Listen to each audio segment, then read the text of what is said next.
Hi అండి, నేను మంచి టిప్స్తో అయితే మీకు చూపించడానికి మీ ముందుకైతే వచ్చానండి.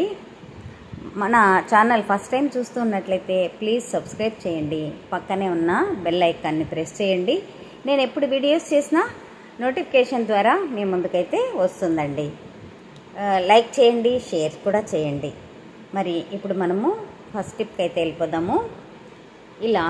ఇది ఫస్ట్ టిప్ అండి. మనము మార్కెట్ నుంచి కానీ సూపర్ మార్కెట్ నుంచి కానీ పప్పులు అయితే తెచ్చుకుంటాం కదండి. వీటిని స్టోర్ చేయాలి అంటే మనము కొబ్బరి అయితే పూజలకు వాడుకుంటారు కదండి.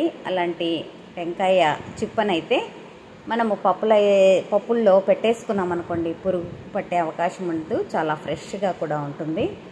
ఒకసారి మీరు కూడా ట్రై చేసి చూడండి. నచ్చితే లైక్ కూడా చేయండి, షేర్ చేయండి. మీరు ఇచ్చే లైక్ నాకు మరింత సపోర్టివ్గా ఉంటుంది. సెకండ్ టిప్ చూద్దామండి. మనము మార్కెట్ నుంచి ఇలాంటి పచ్చిమిర్చిని అయితే తెచ్చుకుంటాం కదండి.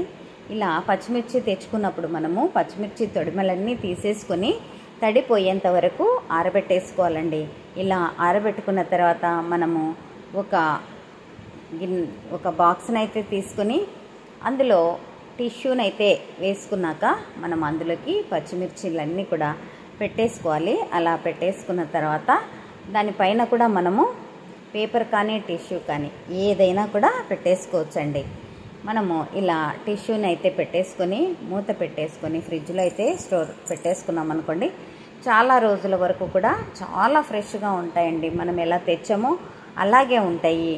మనము వాడుకోవటానికి కూడా చాలా బాగుంటుందండి. కుళ్ళిపోయాయి అనుకోండి, వేస్ట్ అయిపోతాయి కదా. మీరు కూడా ఒకసారి ట్రై చేసి చూడండి. తర్వాత థర్డ్ టిప్ చూద్దాము. మనము ట్యాబ్లెట్లు అయితే వాడాక వాటిని పడేస్తూ ఉంటాం కదా. అలా పడేయకుండా ఇలా అంతా బాగా మడత పెట్టేసి మనము ఈ ఉండల్ని వాషింగ్ మిషన్లోకి అయితే వేసామనుకోండి, షర్ట్స్కు ఉన్న కాలర్ దగ్గర ఉన్న మరకలు అయితేనేమి, అలా తుప్పు పట్టినవి అలాంటివన్నీ కూడా వాషింగ్ మిషన్లో తుప్పు పట్టినవి కూడా నీట్గా పోతాయండి. మీరు కూడా ఒకసారి ఇది వాషింగ్ మిషన్లోకి ఇలా వేసి ట్రై చేసి చూడండి. తర్వాత మనము ఫోర్త్ టిప్ని అయితే చూద్దామండి. మనము నెయిల్ పాలిష్ అయితే వాడుతూ ఉంటాం కదండి, అది గడ్డకట్టిపోతుంది.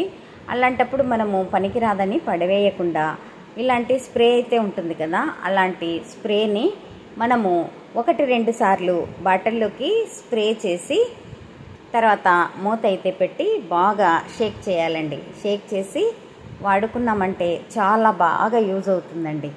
ఇలా స్ప్రే చేసాక మూత అయితే పెట్టుకొని షేక్ చేసుకోవాలి. షేక్ చేసుకున్న తర్వాత చాలా చక్కగా కూడా వాడుకోవచ్చండి. ఫ్రెష్గా తయారైపోతుంది. మనకు నెయిల్ పాలిష్ అయితే యూజ్ అవుతుందండి. మీరు ఒకసారి ట్రై చేసి చూడండి. లైక్ చేయండి, సపోర్ట్ చేయండి. తర్వాత ఫిఫ్త్ టిప్ని అయితే చూద్దామండి. మనము కర్పూరం పూజల్లోకి అయితే వాడుకుంటారు కదా. ఇలాంటి కర్పూరాన్ని మనము మంచి సువాసనగా వాడుకోవచ్చండి. ఇల్లంతా సువాసన వచ్చేలాగా. కానీ తర్వాత మనము దీని ద్వారా చాలా యూజెస్ అయితే ఉన్నాయండి. మనము ఇలాంటి కర్పూరం బిళ్ళను అయితే తీసుకున్నాక కాటన్ని వెడల్పుగా పరిచేసుకొని అందులోకి కర్పూరం బిళ్ళను అయితే పెట్టేసుకోవాలండి. ఇలాంటి కర్పూరం బిళ్ళను పెట్టుకున్న తర్వాత అలా చుట్టేసుకోవాలి. చుట్టేసుకున్నప్పుడు అన్నీ ఇలా చుట్టేసుకోవచ్చు. చుట్టేసుకున్నాక బాత్రూంలో కానీ, తర్వాత బట్టలు ఎక్కడుంటే అక్కడ కానీ, తర్వాత బెడ్షీట్లు ఎక్కడున్నా కానీ ఈ కర్పూరంతో చుట్టిన దాన్ని పెట్టేసామనుకోండి, మనకు మంచి వాసన అయితే వస్తుంది. ఇళ్ళల్లో హాల్లో పెట్టుకున్నా కూడా మంచి పాజిటివ్ ఎనర్జీ అయితే వస్తుందండి. కిచెన్లో బాక్స్ దగ్గర పెట్టుకోవచ్చు. అలా పెట్టుకున్నామంటే బ్యాడ్ స్మెల్ అనేది పూర్తిగా పోయి మంచి సువాసన అయితే వస్తుందండి. మీరు ట్రై చేయండి. తర్వాత 6th టిప్ని అయితే చూద్దాము. మనము అల్లం వెల్లుల్లి కొంచెమే కావాలా అనుకోండి, వెల్లుల్లిని దంచుకుంటాం కంటే మిక్సీకి వేసుకుంటే అసలే పడదండి. అలాంటప్పుడు ఇలా మనం పీలర్తో తీసేసుకున్నా కూడా స్కిన్ అయితే పాడవుతుంది. అలా కాకుండా మనం ఇలా ప్లాస్టిక్ కవర్ని అయితే పెట్టేసుకొని అంతా తెల్లవాయిని తీసుకొని అలా రుద్దేశాం అనుకోండి, మనకు తెల్లవాయి పేస్ట్ అయితే చాలా ఈజీగా అయితే వస్తుందండి. చూడండి, పొట్టు కూడా ఈజీగా వెళ్ళిపోతుంది. మనకు పేస్ట్ అనేది ఎంత కొంచెమైనా కూడా చేసుకోవచ్చండి. చిన్న చిన్నగా 2-3 తెల్లవాయిలు దంచుకొని పేస్ట్ చేసుకోవాలి అంటే అలాంటప్పుడు ఇది చాలా బాగా యూజ్ అవుతుందండి. మీరు ఒకసారి ట్రై చేయండి. నచ్చితే లైక్ చేయండి, షేర్ చేయండి, సబ్స్క్రైబ్ చేయండి. మన ఛానల్ని కూడా సపోర్ట్ చేయండి.